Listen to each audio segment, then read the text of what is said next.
Ladies and gentlemen, coming to you from the city of brotherly love, Philadelphia, PA, the man with electric football fingers so quick and nimble they defy the human eye. I present to you the one and only Mr. National and the Mr. National Podcast.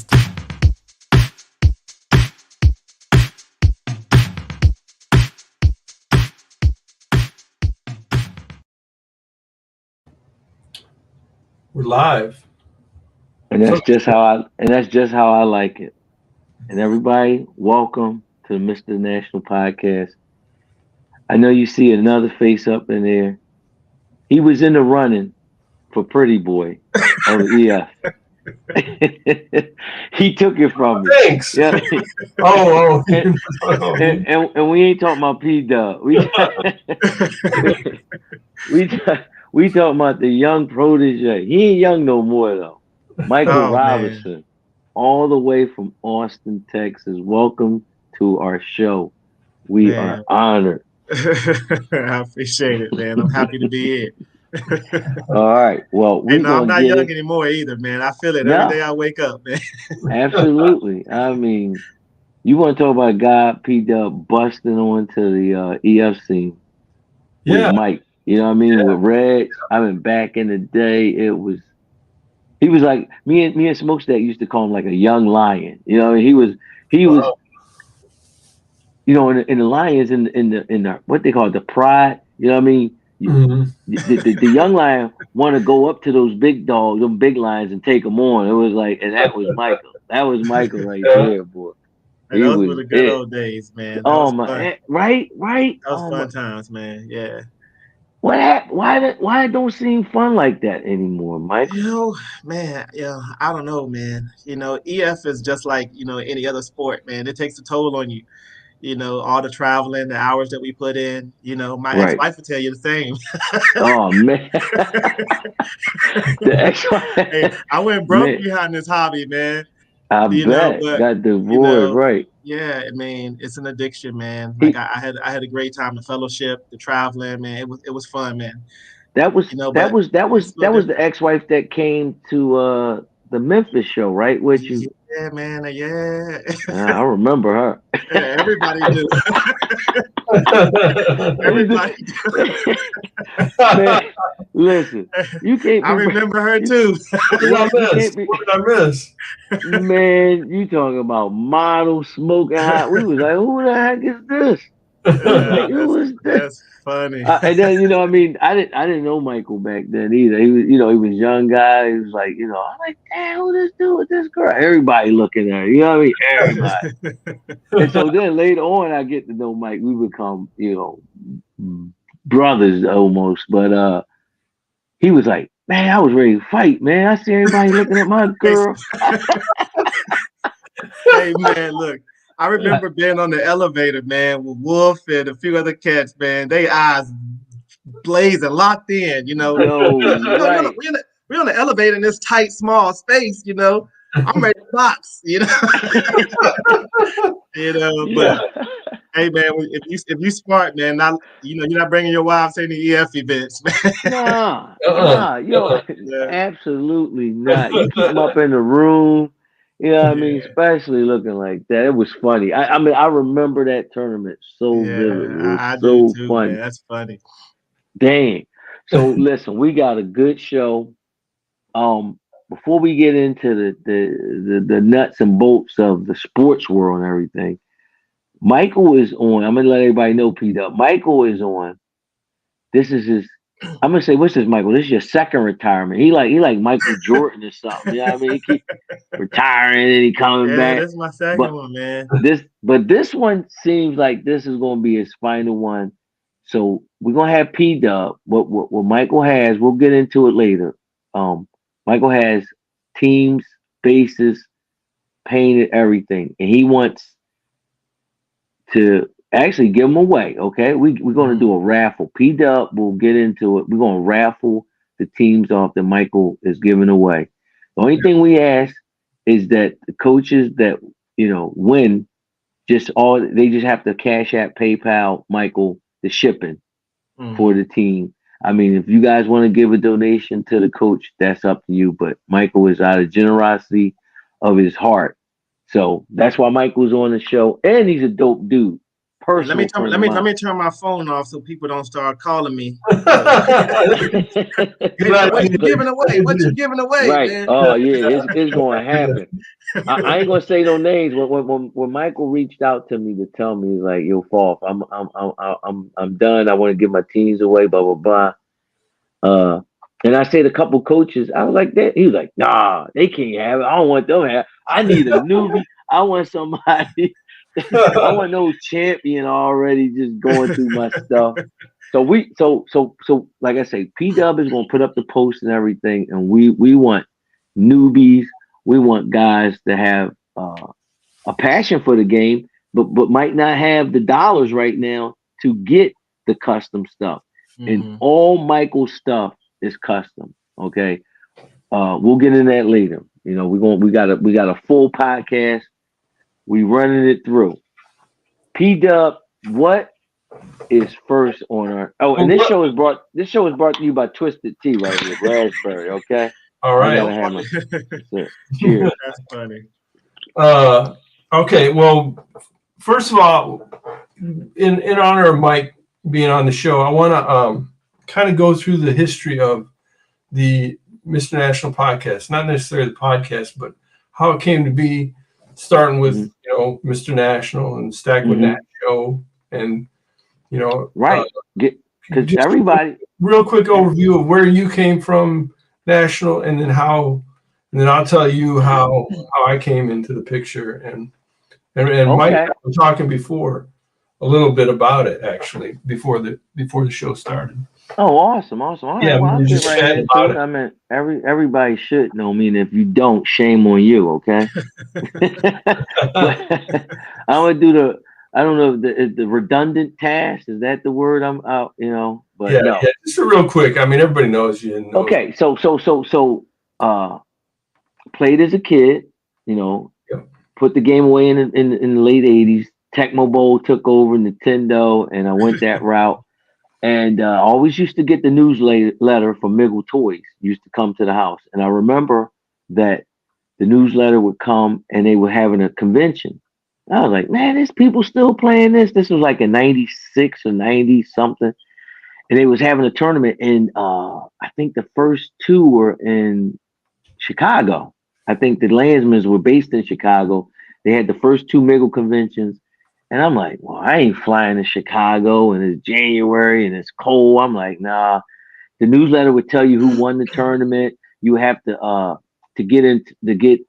you had to do a play, and you had to send it in, record your play and send it on a VHS. I remember Myron Evans from Philly got in, the Klingbills were in it, Steve Graham, some of the old heads of EF. First 2 years, then I think in 98, it came to Cleveland, Ohio, because Cleveland had just got their football team. I remember looking at the drive, and it was like too far. I had never drove 5 hours. I was like, I ain't doing that. Okay, so I was semi kind of a fan of electric football. I had actually pulled out my teams, just my old stuff as a kid. I had Billy Sims on the Lions, Dorsett and Randy White on the Cowboys going back there, So the next newsletter came out that they were having a tournament in Philadelphia. And I was like, whoa, it's coming here. I was like, all right, I can make that. It was on City Line Avenue. So I remember going into the tournament and was just blown away. It was just seeing all these dudes playing with electric foot. They had like the stands. I met the Klingbill. That was one of the first people I met. And their custom ITZ figures and everything. Michael probably remember that.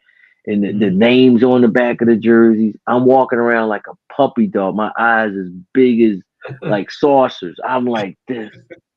And the first guy that came up was Pat Morris. Was like, hey, boy, what's up, man? What's up? I was like, yo, what's going on? Pat, like 6'5". He was like, introduced himself. I'm from Ohio. I play with Dirk. Dirk is over there. He takes me over. I meet Dirk and Reggie right from the rip. Those are two of like the Giants. Like even I mean Dirk RIP, but Reggie like continues to do his thing. But so he says, "Where you from?" I'm like, "I'm from Philly." He was like, "Oh man, you good? It's this you in your backyard. You got this guy over here." And he took me over to Myron. I met Myron, met Cliff. It was so long story short, it was I exchanged numbers and stuff.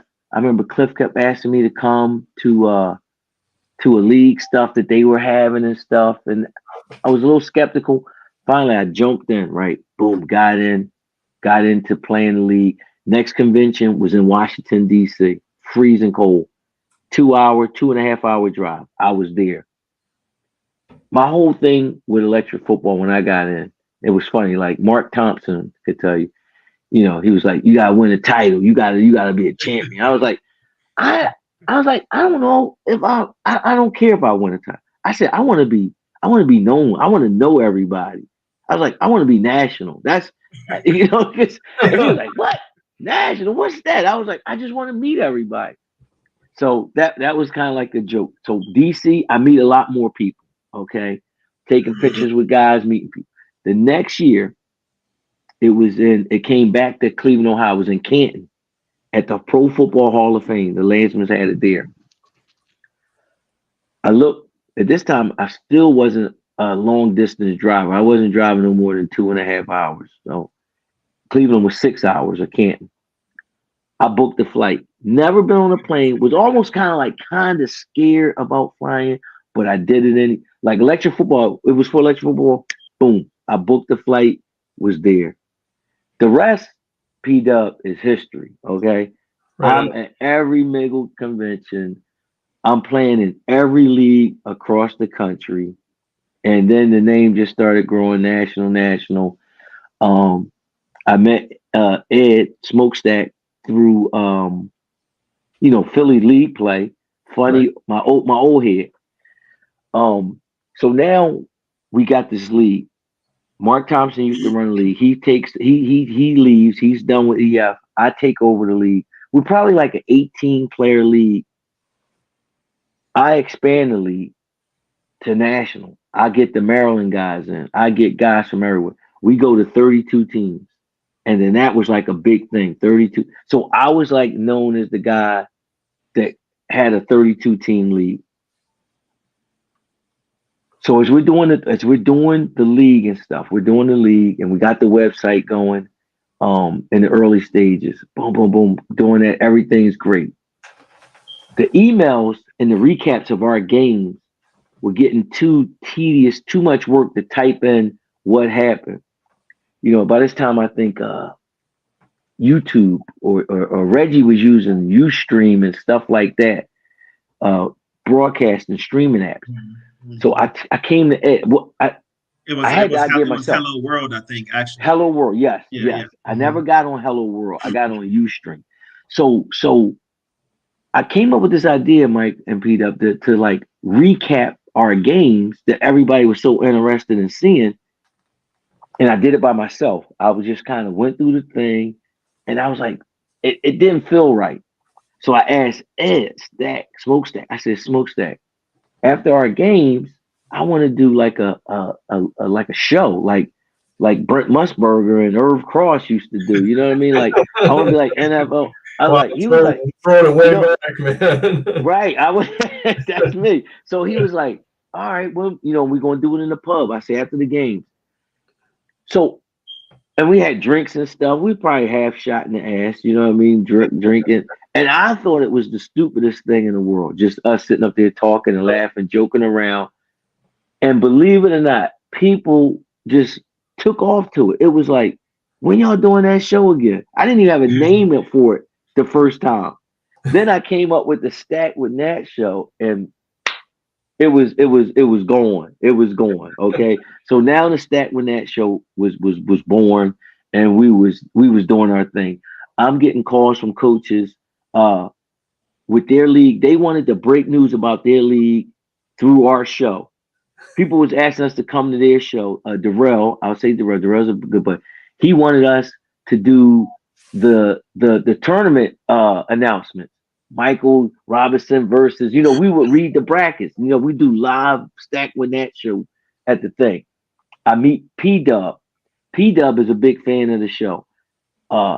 It started dwindling because Ed Scott Smokestack couldn't meet up as much to do the show. So it kind of went away. The show, I was like, it was hard to get with Smokestack to do the show. P Dub says, how would you like doing a podcast? I said, well, it's hard to get Ed, Smokestack. He said, well, no, we don't need Smokestack. You don't want Smokestack. Right. He said, I don't want. I was like, I can't do it without him. I was like, and P Dub was like, and I was like, listen, I don't like that Smokestack guy. Michael, he was like, no, you can do it. And dude, I was like, I don't think so. I like, he's funny. He makes the show go. He is. He is. So I was like, oh man. So P Dub taught me into doing it, and I like it. What's the only direction I give? Huh? What's the only direction that I give? Keep talking. That's what he said. Just keep talking. He said keep talking. He could do. So, hey, National could do that. I could do that. I remember, Michael. Remember you came out to Philly for an Essington extravaganza out by the airport. You came out to. Yo, man, I did not know you was coming, man. That was so crazy. It was fun. Yeah, it was fun. And that's what the league was. The league, like, I say, I'm national, but it wasn't enough just to make me national. I wanted to make the whole league national, and nobody's like that. Hugh Stack, I made him a household name. I tell him, I say, I'm your daddy. I'm your daddy, boy. But so that was the biggest joy.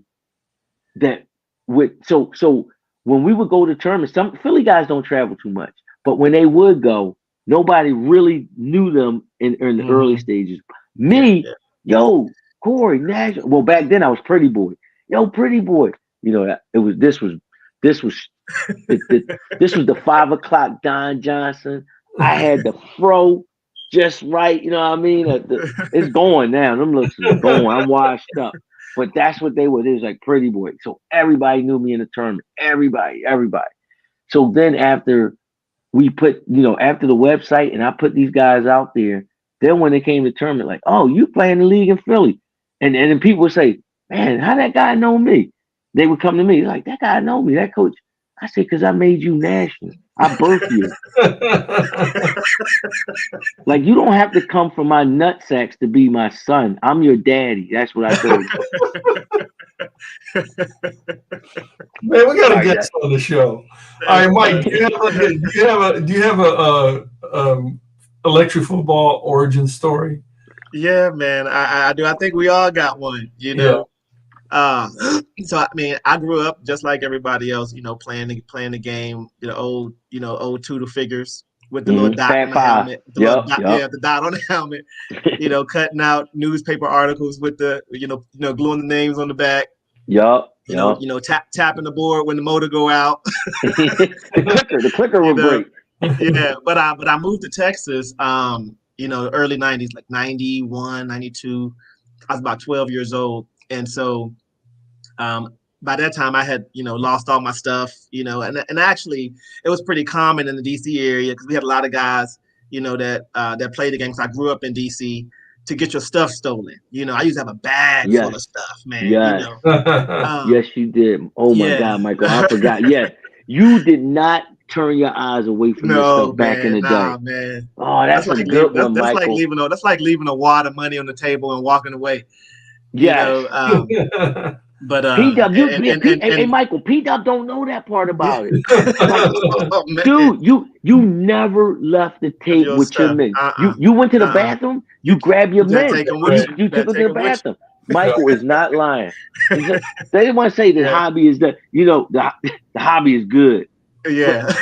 Go ahead, Michael. I'm sorry to cut you off. I mean, when you see a bag of EF, man, bag of figures on the table, man, that's like a sack of drugs or something, man. But anyhow, I moved to Texas, and I'm 5 years in. I'm 17 years old. Thanksgiving, I'm actually driving back from Killeen, spending Thanksgiving with my family. I just barely got my driver's license. So my family let me drive. I wanted to come back from Killeen to Austin, which is about an hour drive. I stopped at the Toys R Us. It's the day after Thanksgiving, so it's the biggest shopping holiday of the year. So, I go into Toys R Us and I see the electric football set, so I'm there shopping for somebody else. I grab the board. Absolutely. I grabbed the board, man. And so I go home like right away. Man, I forgot what I was going to Toys R Us for. I ripped the box open, and I want to say it's a Bengals Niners set, and 89. Yeah, the Bengals Niners set, and 88. I grabbed the manual, and the manual had the Miggle website address on it. Yeah. So I hop on, it's the chat board, and all these guys on there chatting back and forth. So I'm shooting messages on the board, and everybody ignoring me, man, ignoring me. I'm like, I was like, what the heck is going on? This is a chat board, man. You're supposed to talk. So I decide to cause a little ruckus, So I said I put a post out that I'm the best kept secret in EFL, and then everybody started chiming in. You don't listen to nobody. That's how you get their attention. That's how you get their attention, man. Yeah, you don't call nobody out on the EF board, man. So so Reg wound up chiming in. He found out I was in Austin, and he wound up inviting me up. And it was actually right before the big tournament that he hosts. Dirk Thomas won it that year. Late great Dirk Thomas won it that year. But Reg invited me up, and so I go up to Reg, and I wind up ordering a set of Redskins and some bunch of Miggle bases and stuff, and so I'm putting the team together. And I hadn't experienced, mind you, at this point, I hadn't experienced like how big the EF community is and how advanced the game had gotten since I had been 12 years old. So I get to Regis, and I got these, standard, Miggle figures, standard Miggle bases. And so Reg gets me on the phone. He starts calling up all the boys, Oscar and all those guys. And we shoot over to Oscar's house in his garage. And Oscar got, the Titans. He got a bunch of custom figures. And back in the day, they would chop up the figures with a razor blade and glue the arms on it and have different action figures. Yeah, man, it was crazy. So anyhow, they let me go on offense first. I'm 3 and out quick. And they and Red just laughing at me. He on the phone with Dewan, and they laughing at me watching my figures because they slow. Oh, they slow. Oh my goodness! I don't believe and Oscar got ends coming around, bam, bam, hit me, and I'm like, oh man, I didn't know what I was in for. So Oscar gets the ball, first play of the game, he goes 80 yards to the house, bam, 80 yards to the house. And I knew at that point I had a lot to learn, Right. So Reg takes me back to the house, and he gives me a set of Redskins, that he had, and they were all based up. And I come back a couple of weeks later and play in the shootout, and Dirk Thomas won it, but I met Frank Johnson there for the first time, and I met a lot of those guys, and met Dirk and Dirk and Frank. I think I played Frank in the championship. And Dirk wound up winning, and Dirk's stuff was hand painted, back then. Dirk's, that was before the decals and stuff. Before all that. So long story short, man, I became a nut, man. I basically moved in with Reg. Right. My family was like, who's this grown man taking this 17-year-old boy in? What the heck is going on? And I'm hanging out, man. I'm literally 17 years old, man. I'm hanging out with grown men, man. I ain't know no better, I didn't know any better, man. But man, it was the best. It was the best thing ever, man. Reg was like my dad. We talk, regularly. I spent a lot of time with him and the family, and his family. Yeah, man, I love him dearly. But But yeah, man, that's my EF story, man. I went on to play in the DFW for years, won a few championships there. And then I started traveling around, and Corey said, "You have my title national." You know, I started traveling everywhere. I was everywhere. I played in the BAM League in New York. I was trying to get in the Philly League, but national would never let me in. Stop. You wanted to bring that old crazy quarterback. I said that thing is not legal. Yeah, this quarterback on old seesaw. I was like, I can't let that in. Oh man, he stole one of them passing titles from me with that thing.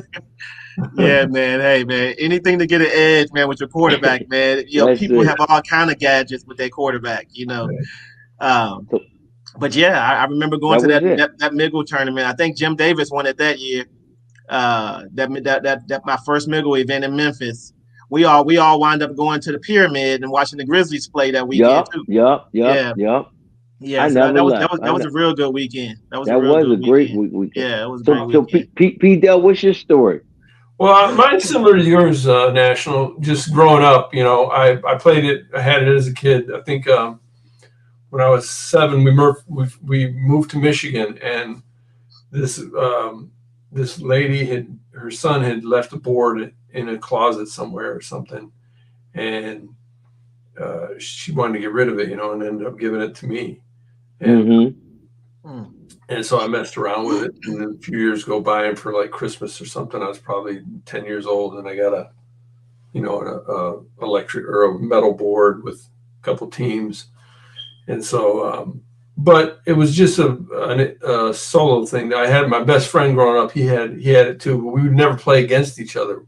We would just play solitaire. Right. And so when I got older, I put it away. I mean, I kept it, but I put it, away in the closet, right? Yeah, but I always followed it from afar. You know, through the Miggle days with the newsletter. I got all that stuff. Yep. So I heard about all the guys, but never really got involved with it. Just never had time and was busy doing other stuff. But to go back to when I was a kid, as an artist, one of my favorite things about sports is the sports page and the media around it. Like looking at the stats, stuff like that. I used to draw, like, I'd pretend I was making the sporting news, but it would be about my electric football league, so right. Newspaper. I'd draw pictures of the Tony Dorsett running the touchdown or whatever. So anyway, fast forward to the internet age, and I decide, okay, I'm gonna get involved. I'm gonna get get my board out and see what's going on. And so I got started. Oh, what happened was I was going to California for work, and I had a layover in Dallas, and had like 4 hours in Dallas, and the national championship was going on that year. In Dallas, and I was like, so I started checking around. I'm like, can you leave when you're on a layover? Can you leave the airport? Back, And so they're like, yeah, you can. So I was at the airport in Dallas and went to the hotel where the national championship was going on. And so now this time you could, hold on. Oh, there he is. Okay. So at this time, the first person I met was Wolf. I walked up and he was like, hey, Paul.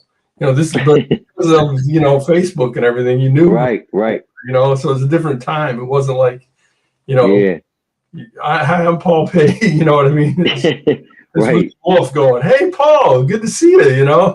So nice. I walk in and there's all the boards are all around. They're playing the national championship game. I can't remember who specifically was playing, but David Nichols was calling it. So he had the microphone and he was ladies and gentlemen, on the 20-yard line. You know what I mean? That country voice. But it. Ladies and gentlemen, he fitting to go. Yeah. Right. He had sweat bands on, and what I mean. And I can't remember who was playing. I think it might have been Big Salty. But anyway, Hulk was there, and Wolf just took me around. He's like, "This Hulk, Hulk, what's up, man?" Just watching the Sitting game down. But yeah, so that was my first introduction to it. But anyway, nice. That's funny. Yeah, I knew the first time I met Nationals, I went to the Hall of Fame. They had a tournament there. Right, Frank, John Martin hosted it. Yeah, and I mean, I knew I wasn't going to be able to play. I remember Adrian Baxter showed me how to play, and I mean, his defense moved the ball down the field faster than my off. I mean, I was going backwards. You know what I mean? He was just trying to show me how to play. Right. He wasn't trying, but he was moving the ball back. You know what I mean? So I just knew I wasn't going to be able to play. You know, but I just loved being around the guys. You know, when you walk into that big room with all those boards, and you know, Chris Stringer would make a sack and run around, ran around the room. You know what I mean? Every time Adrian would get a sack, you'd hear it just on the corner. Woo! Yeah. Stuff like that. I mean, it was just so much fun. I just loved the environment about it. So anyway, that's why I started. And you know, Corey, you were talking about the Stack with Nat show, how you thought it was so silly. But I mean, what I see in the EF community, I see you could have stuff like that all around every league. You know, that's why we have this show. I was doing Kraken Plastic Magazine for a while. Thank you to Roger and Dustin with the Gridiron Buzz. Yeah, network. You know, yeah. I birthed them too. There's a story behind that. But you know, I just think there could be all kinds of stuff like that around every league across the country. You know, right? See, but everybody has a niche in it. P-Dub. Everybody has a niche. I say everybody has a niche. You know what I mean? Like not everybody could be Michael Robinson or Hulk or Adrian. Those guys are champions. You know what I mean? Right. Are ultra competitive and good. Yeah. You know, I'm okay, but I never wanted to put in that much time. I'm more of the partier guy and you know the entertainment. You know what I mean? The Twisted Tea guy. Yeah, that's it. That's right. There you go. But I'm that guy. What we were talking about before the show is when I saw the Stack with Nat show, I saw that. I think Mike said he said this guy's perfect for a podcast. You know, and so that's what I think too. Is national is you're natural at it. So yeah. Well, I wish it was a bigger audience. You know what I mean? we got Stephen LeGros. How much bigger do you want, man? I need a bigger audience. I need kickbacks. I want a walk-in closet. I want a house with a walk. I want a house like Michael Robinson got. Yeah.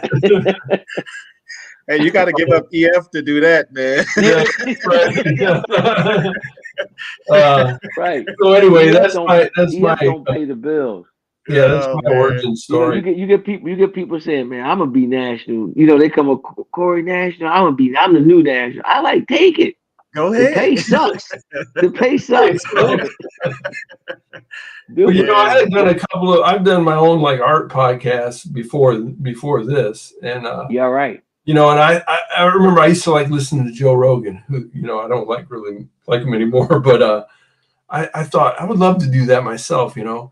And so I tried having a podcast, and then you watch yourself and like, I don't have charisma, you know. You gotta have charisma. You know what I mean? It's just like you look in the mirror and you go, let's be honest, you know, with yourself. Some people have charisma, you're not one of them. But National's the natural at it. So I'm like, okay, maybe I could just sit next to him and watch him go. That'll be fun. So that's where I came from, Mike. Anyway. So anyway, you want to move on to the next topic? Yeah. That was so everybody. That was, you know, the three. That was our coming out and before we were EF stars. That was it. So I hope everybody enjoyed that, and now we can get into the podcast. Okay, and so obviously the NFL Super Bowl is coming up, but what do you want to talk about nationally? You want to talk about the championship? Yeah, here we go. Talk about that. First, let me say I sat and watched the whole game with my wife, who's a Detroit Lions fan. Yeah, and I told her I would root for the Lions, you know, even though I got to say I was feeling kind of bitter and jealous because I wanted the Cowboys to be there. Right. You know? Yeah, that ain't happening. It ain't happening, and I don't That see ain't it happening. for another. So Not for a long time. right, Yeah. I'm gonna get right into it. So I thought the Niners would blow the Lions, kind of like blow them out, knock the doors off. I thought the rust game was Green Bay where we almost lost, Right. and I figured after they got the rust off, they would be okay. Now you got past that. Now the Lions come. The Lions came right down, boom, boom, boom, and it was like crazy. So I wasn't like people like, well, I bet you was nervous. I think I was more pissed than anything. I'm like, how can you get to this game when you go back 1 year earlier? We didn't really have a chance against the Eagles because the quarterback got hurt like 4 plays in, like Aaron Rodgers type of deal. And we basically played a game without a quarterback and got blown out. So you had all of that frustration and me having it even more because I live in Philly and these corny, stupid Eagle fans telling me if your quarterback didn't play, if your quarterback had still played, it would have been the same thing. I'm like, are you kidding me? Are you crazy? If our quarterback had played, you would not have blown us out. Maybe we won't win, but it wouldn't have been like that. Yes, it would. I said, all right, we play y'all again this year. We'll see. And we beat the crap out of the Eagles this year. So to me, that was one of my Super Bowls right there. Right. So we get to the championship. So I was just pissed at the way they came out.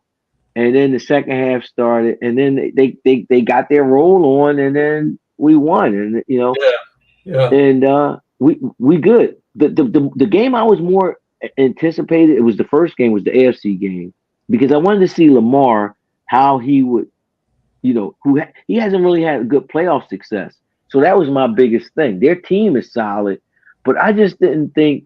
I thought Lamar, P-Dub loves Lamar Jackson. And I told him, I was like, dude, I don't trust that guy. He's not that guy. You don't think he's that guy, as Skip Bayless? Yeah, I don't know. And he played okay. Yeah.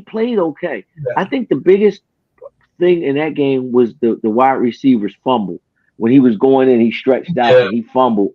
Yeah, and I think, they say, Michael, games aren't won and lost on one play. But that was pretty damn close to it because that was my take on the 2 championship games. Yeah, man. The thing about championships, it's tough to win them your first opportunity. You gotta. It's just a certain amount of greatness that you have to have in order for that to happen. And you talk about guys like Michael Jordan. It took him 9 years to get to win a championship. LeBron James got there early, and he lost his first one. So you gotta have that experience. You gotta know what it's like in those moments. And I think for Lamar Jackson, he needed it.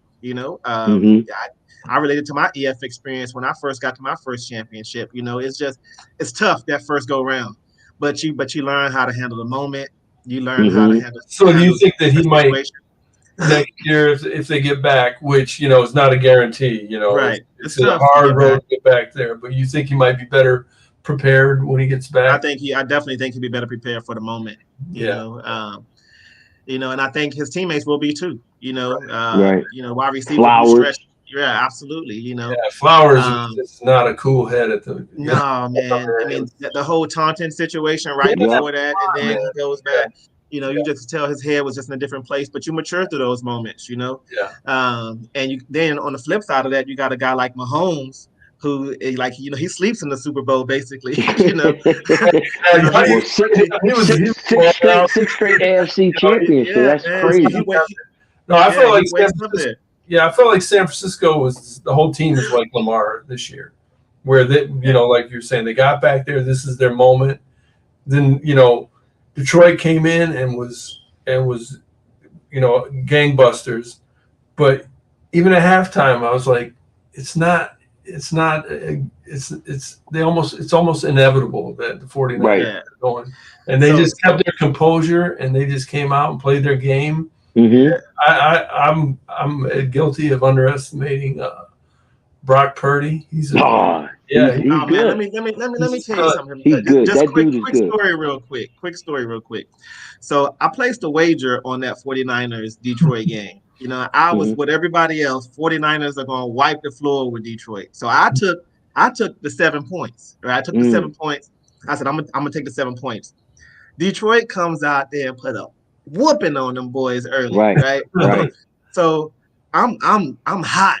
So I go into halftime and I'm trying to hedge my bet. I'm betting the other way, you know.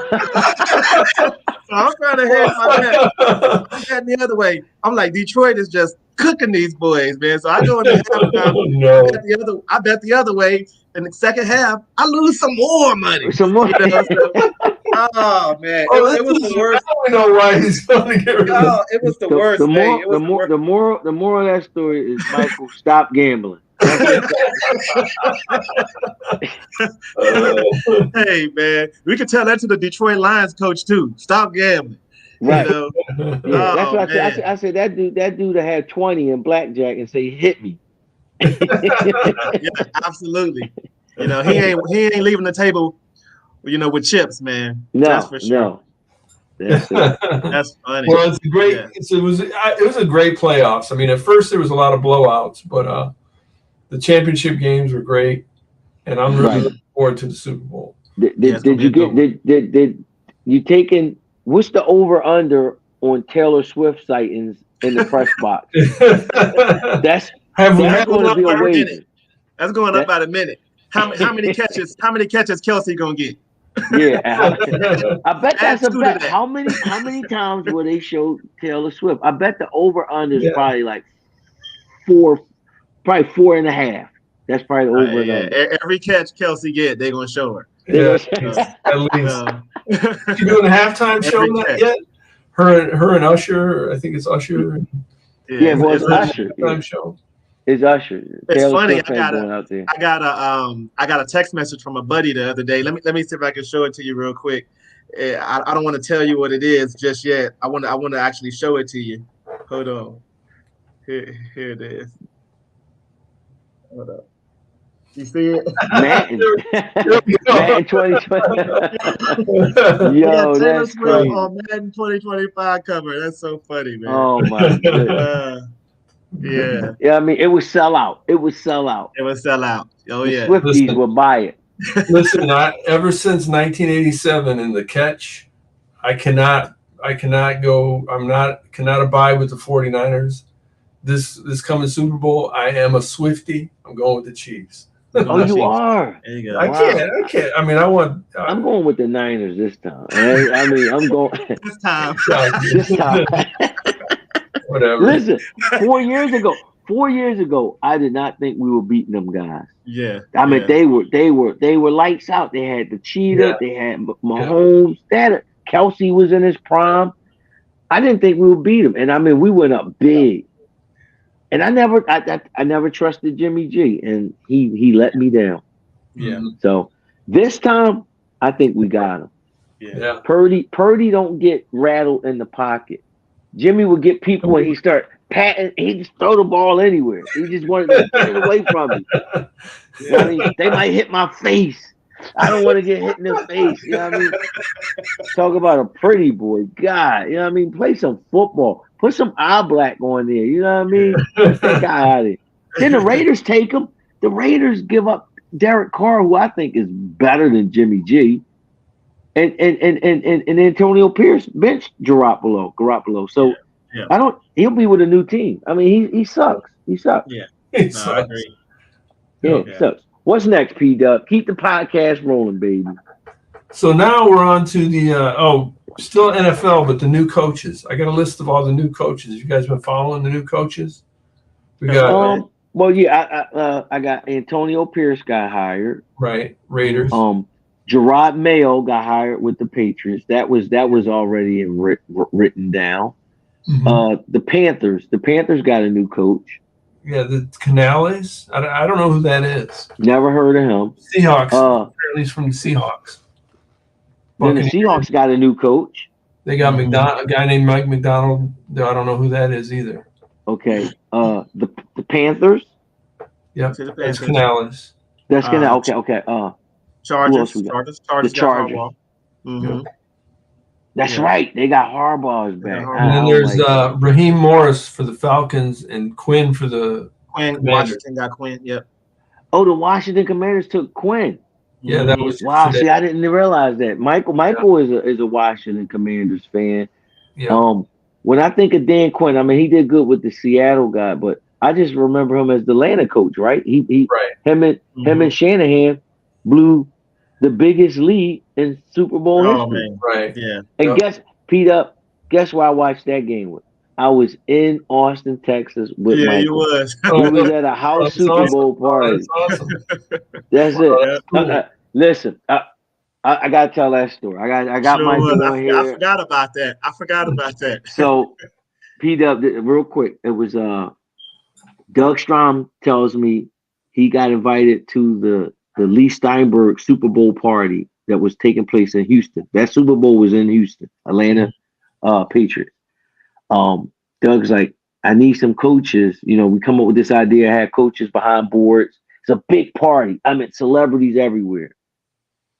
Boom. And I'm like, he's like, you know anybody? I was like, and I'm trying to think of people, I thought of Michael. I said, Michael, dude, you are not gonna believe this. Like, Doug wants me to come out to Houston and be at this football football party.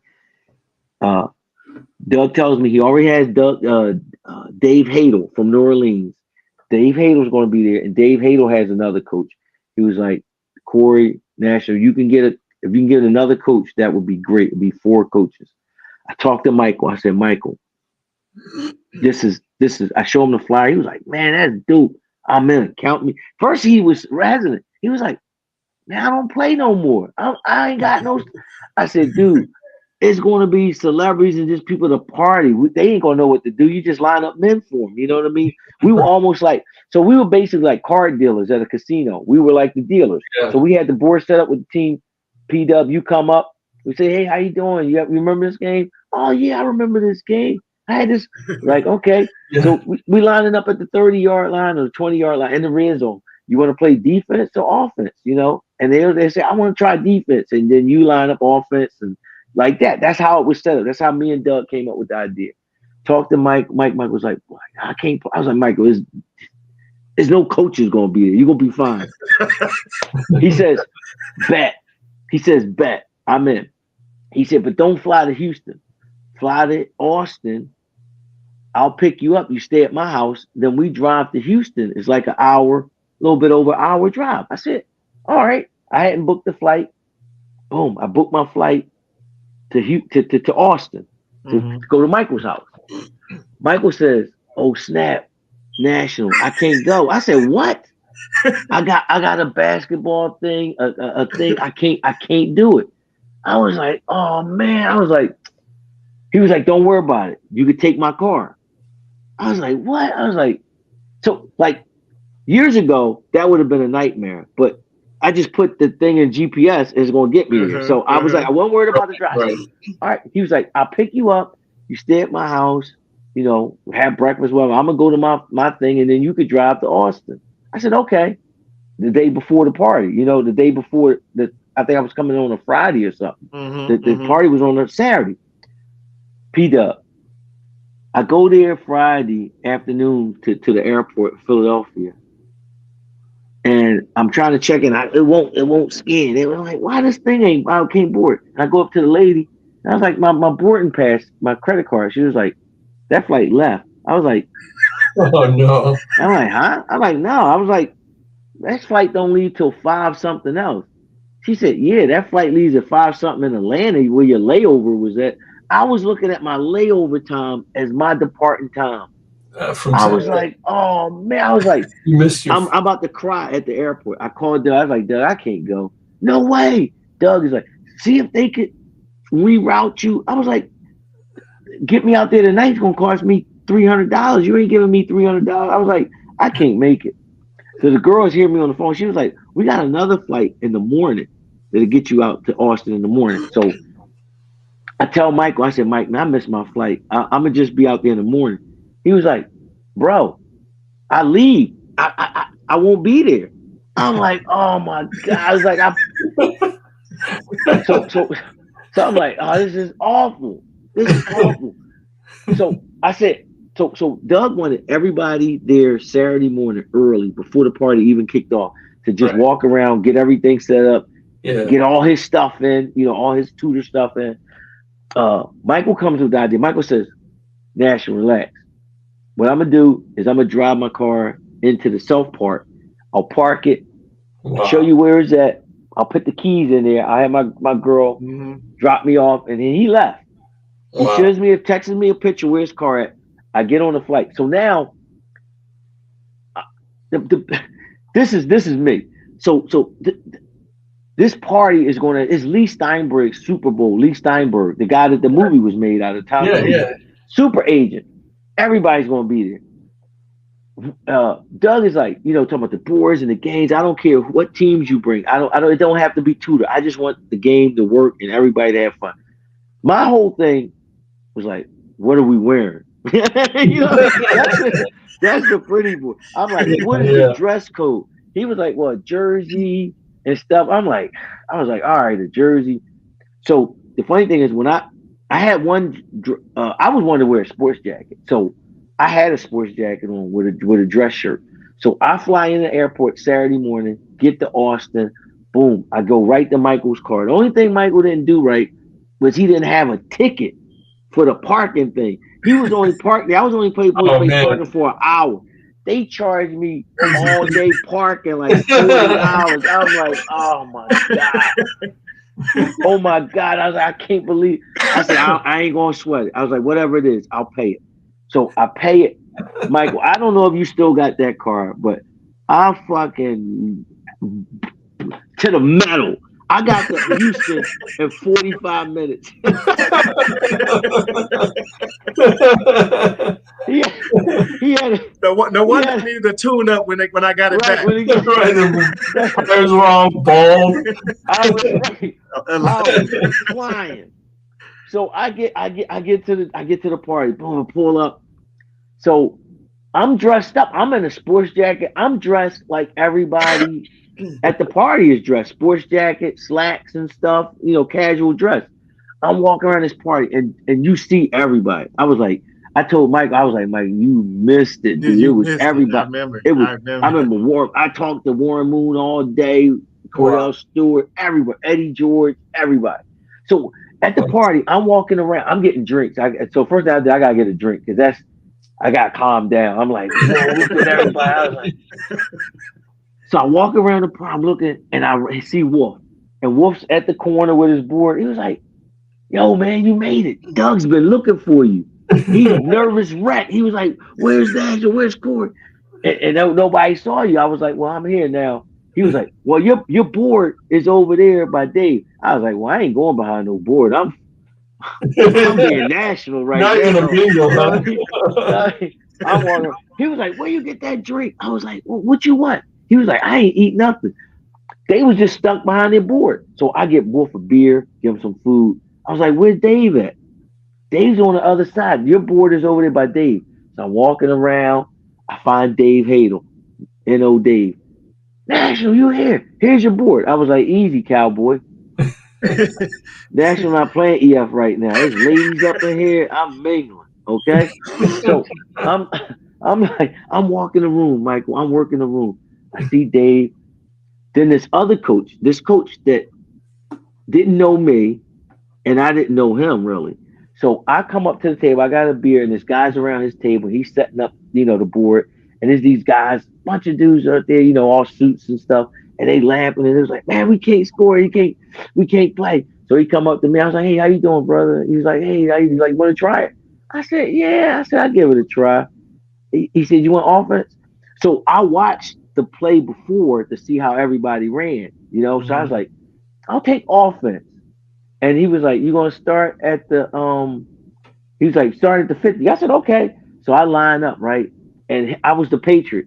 And I saw how Gronk ran, right? So I pivot Gronk around. I was like, "I could do this, right?" And he's like, "Yeah, you could do that." So he's like, yeah. So I was like, "I can pivot him, right?" Exactly, and he was like, and the dude was like, "Yeah, you could do that." So I was like, "He gonna get open." So I turned the board. I was like, "So I'm gonna pass now, right?" He was like, "Yeah, you passed it. So you got the switch." And Grant gets open. Like it was like a pretty far pass, about on a tutor board, about 30-yard pass, nice pass. And the dude's like, yeah, he's open, stop us up. So I'm like, I'm high fiving, like we like, yeah. I was like, all right, I'm going to Gronk. So everybody's like, yeah, get him, hit him. So he was like, so he gives me the quarterback and he says, well, you gotta hit him on it. I was like, can it slide into him? He was like, no, not really. Gotta hit him on the fly. It was like, man, that's the hardest. The dude's like, you can't do it, man. It's too hard. Only he know how to do it. I was like, all right, well, let's see. So he gives me the quarterback. And he puts the ball on it. And then I adjust the ball. I'm one of them guys, Michael. I like my ball straight up. And then I turn down. So I get behind. I say, what do? I take him out? He's like, yeah, you take him out. So I line up. I get behind it. Boom, right in the back. Boom. The whole room goes nuts. Right? Yeah. So I did a Michael P.S. Hayes from Pro Wrestling. I'm strutting like this around the board. I'm doing this to the dude. I'm looking at this coach. I'm like, yeah. I said, now what? I said, I can turn it on. He was like, yeah, you can pivot him. I was like, all right, I pivot him. Dude go like 30 yards. I think I was like I probably started at 20 maybe. But I hit a 30-yard pass and then he ran the rest of the way. Yeah. Room's going off, right? These dudes is like high-fiving me, hugging me. The room's going up. So the thing was, Michael, I used to be clean shaved, if you remember. Everything was clean shaved. This was the first time I showed up with my beard starting to grow when it was black. You know what I mean? Mm-hmm. So that dude, the coach shook my hand. He was like, man, that was good. He was like, you scored on me. So Doug Strom is standing right next to me. So I'm just looking around ready to go. And then Doug says, man, that was pretty good. And I had on sunglasses. Mm-hmm. Michael, and I had on my sports jacket. And Doug's like, well, here's my pamphlet. He was like, I'm the owner of the Tudor Games. And so I pulled out the glasses like this, Michael. I'm like, Doug, it's me. He was like, Nashville, you here, you made it. He was like, that was freaking awesome. How did you? And the dude is salty. He was like, I knew you was somebody. That's funny. So Doug is like, man, you are something else. Yeah. He was like, when you grow the beard? I was like, man, just started. It was all fluffed out. He's like, I didn't recognize you with the beard. Yeah. Hilarious. And then you drove back to Austin. No, I stayed out there. Me and Wolf stayed at, what's that dude's name? He lives in Sugar Land, Texas. Oh, that's right. You didn't come back to the morning. You didn't come back to the next day. We stayed at Green Bay Glenn's house. Yeah. Green Bay Glenn, old school dude. Dude, he got a mansion in Sugar Land, Texas. Wolf was like, that's where I'm staying with him. He was like, I guess he could stay there. We get there like at his house like 3 a.m. This dude got a housekeeper and stuff. She let us in, showed me our room. Wolf has to get back to Kansas City because he drove down. Oh, so how Wolf got there, Michael, Wolf was my next choice. When you couldn't make it, I called Wolf. When I showed Wolf the flyer with all those celebrities, Wolf was like, I'm there. Yeah. That's the 4 coaches. Me, Wolf, because Michael couldn't make it, Dave, and that other coach that I couldn't remember from New Orleans. Hilarious. I stayed the night in Green Bay Glenn's house. I never even see the dude. We got up so early, like 5 a.m, and leave his house. I think I slept 2 hours. Drive straight back to Michael's house. That drive took like an hour and 30 minutes. Because I wasn't flying. Crazy. That was Sunday. That was Super Bowl Sunday then. Yeah. Yes. Mm-hmm. Yeah. Saturday was the party. I stayed the night. And Green Bay Glenn tells Wolf, he was like, only National could sleep at my house and I never even see him. That's it, baby. In the house, in by 3, out by 5. That's how I roll. Wow, that's funny. Yeah. All right. That was a good time though. And we had I met all your folks and stuff. Great time. Yeah. P-Duck, keep the show rolling. We behind. Let's segue into the. I just pulled this out of the woodwork here. I got a map of U.S. and all the leagues across the U.S. This is from Plastic Magazine. So let's get right into the the raffle, the giveaways. what we really kind of had a show for tonight. Yes. The reason Mike wanted to come on. I guess Mike, do you want to tell us what's going on?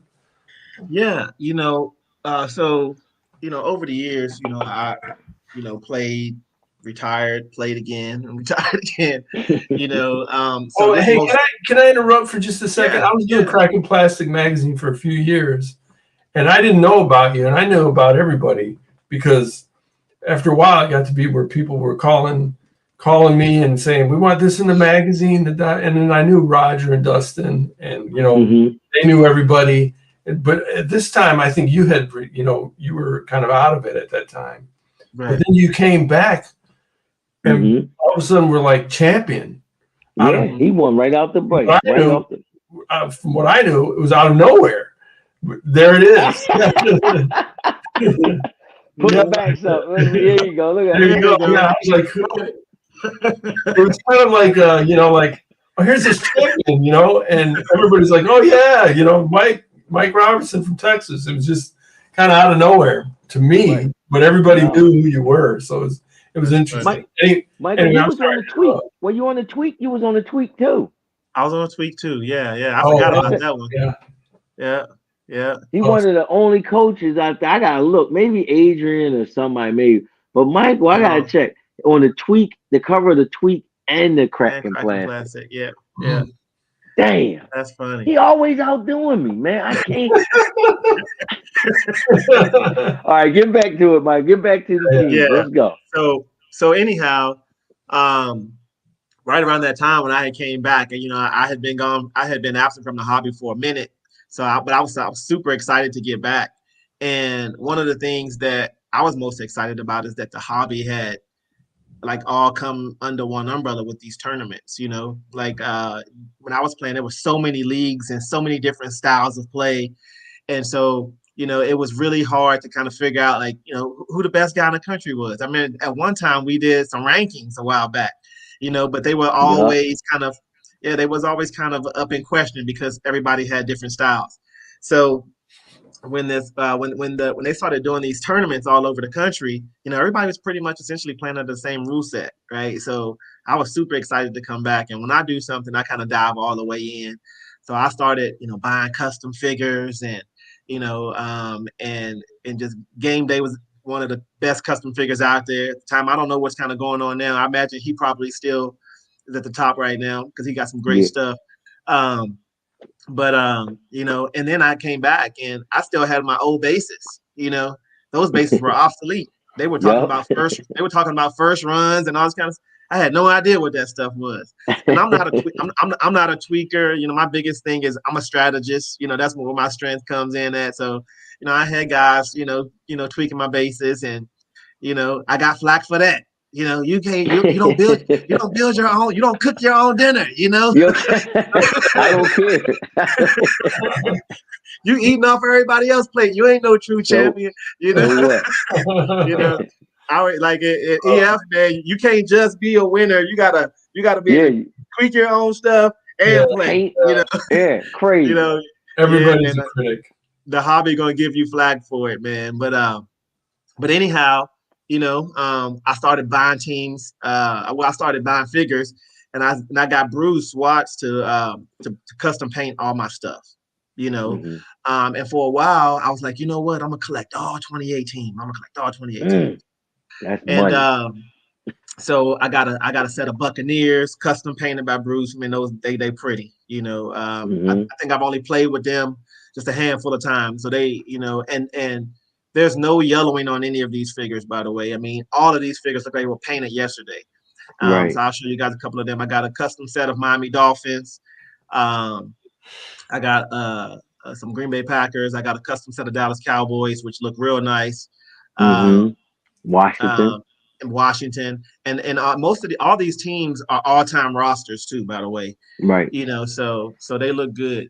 In tournament style. Offense in dark, defense in white. And two of the teams are tournament ready. They based up. They based up with, the some got first runs on them. Some got those blue bases on them. Yep, the ITVs. some of the stuff that's still, people are still relevant. looking for that Still they can't relevant, find. right? Yeah, Absolutely. I think, when I had this stuff, people were buying these bases at like $15, $20 a base, because they were just so sought after. So I'm giving those away. I'm giving them away. They're not doing anything but collecting dust in my garage, and I want to put them to better use. I know there's some guys out there who love the hobby and still got a passion for it, and who want a nice team and want to be able to put a competitive team on the board, but probably can't afford it. So, I want to raffle it off to them. So what we're going to do is we're going to have each league around the country nominate some coaches. It'd be great if we could get some new coaches that could get, we could gift. Mike's going to gift them a new team and inspire them and to play and maybe fall in love with the hobby. But leagues from all around the country can nominate 2 or 3 coaches. We'll say three coaches tops per league. We're gonna have. I'll put a post out under Mr. National Podcast. Beautiful. You guys respond to that. Who your nominations are? Because National is all about the hobby. Right. That's right. So real quick. So my championship team. I got a championship team that's fully based. It's Tampa Bay Buccaneers. I want to raffle that team last. I'm gonna tell you a little bit about that team real quick. So it got custom bases on it that have been tweaked by Brian Phillips, Jim Davis, and the corners are from Keith Chalmers. Like, a lot of people don't know that, but he creates some of the best edge rushers ever. His swoopers were always the best. Well, my swoopers that he created, he actually told me, he's like, man, I don't want to send you these. I don't want to send you these. I want to keep them for myself. But he was one of the guys that had true integrity. If he did something for you and it was better than his stuff, if it was meant for you, he was gonna send it. He was gonna send it. I agree. Yeah. So he sent them to me, man, and they still on this squad. So this squad got all of that on it. All that. It got all that respect on that team. So I got respect on that name myself, and then I can play. And it come with a custom case too. Got a custom case. Wow. That's engraved. I forget what company did these. I don't know if it was Warhammer or that's it was beautiful. It was something, but yeah, I got a custom case on it. Custom phone case. So yep, that goes with it. And like I say, the only thing we asking, like if whoever wins it want to donate something to Michael, fine. But at least when Michael finds out what the shipping is with your address, we just send the money back for shipping and handling. So yeah, and I'm gonna take care of it. I'm gonna make sure I bubble wrap each of the figures. I know how sensitive these things are. They come back with broken arms. We can't have that.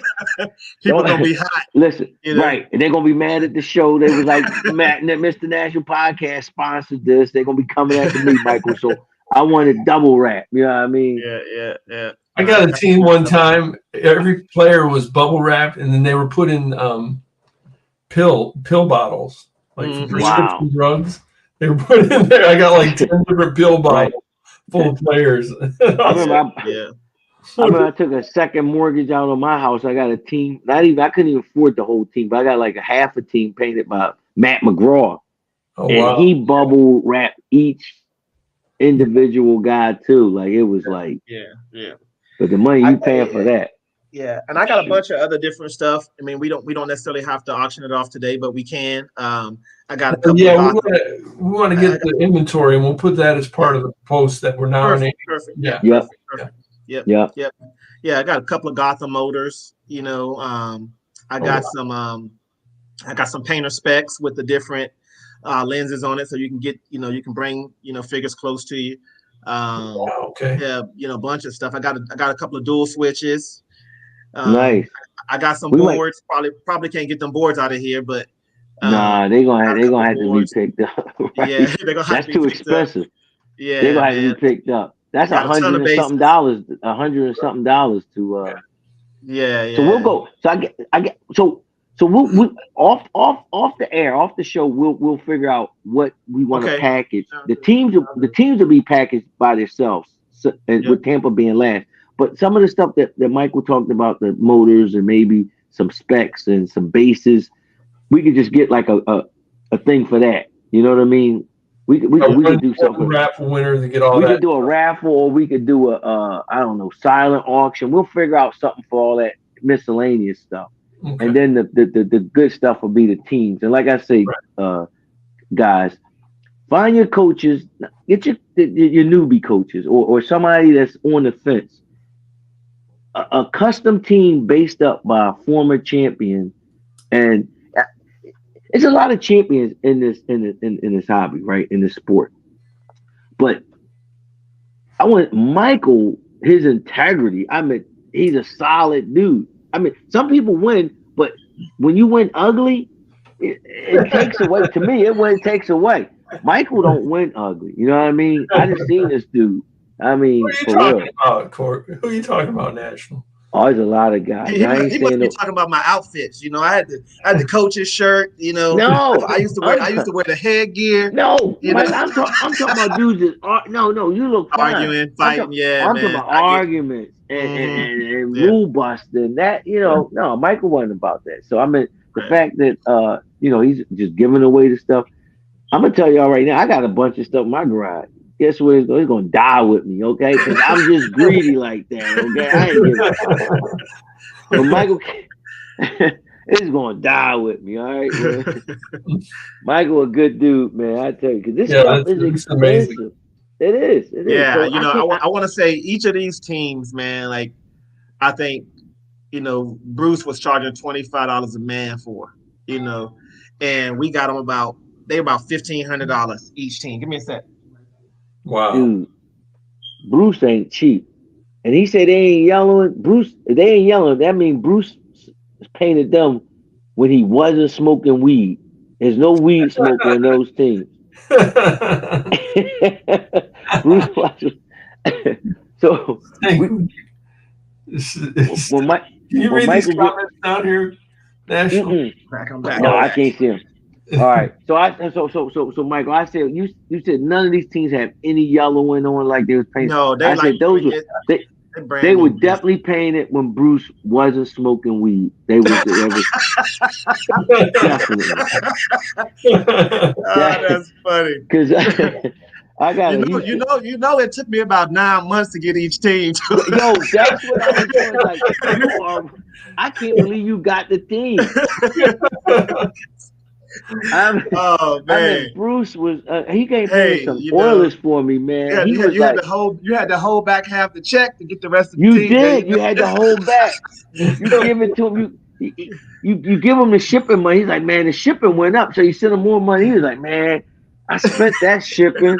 Can you send some more? I'm like, Bruce, what? I'm ready to drive down to Canton to get my stuff. That's my boy, though. God. Well, look, man. Don't take a phone call. Don't take a phone call from Bruce at late at night. Oh man, you ain't going to sleep, Jack. You ain't going to sleep, man.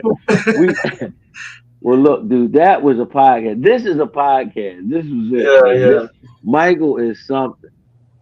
The hobby's gonna miss you, man. It's been fun to be on. It's been fun to be on. I've been so disconnected for a while, man. So it's fun to be on and talk a little EF.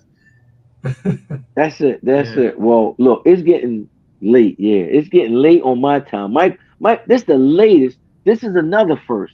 This first for Michael being on our podcast. This is the latest podcast we ever did. Because Michael on that damn Texas time, an hour behind. So when he was like, we need to do one more live from Vegas. Because I know you're gonna be there.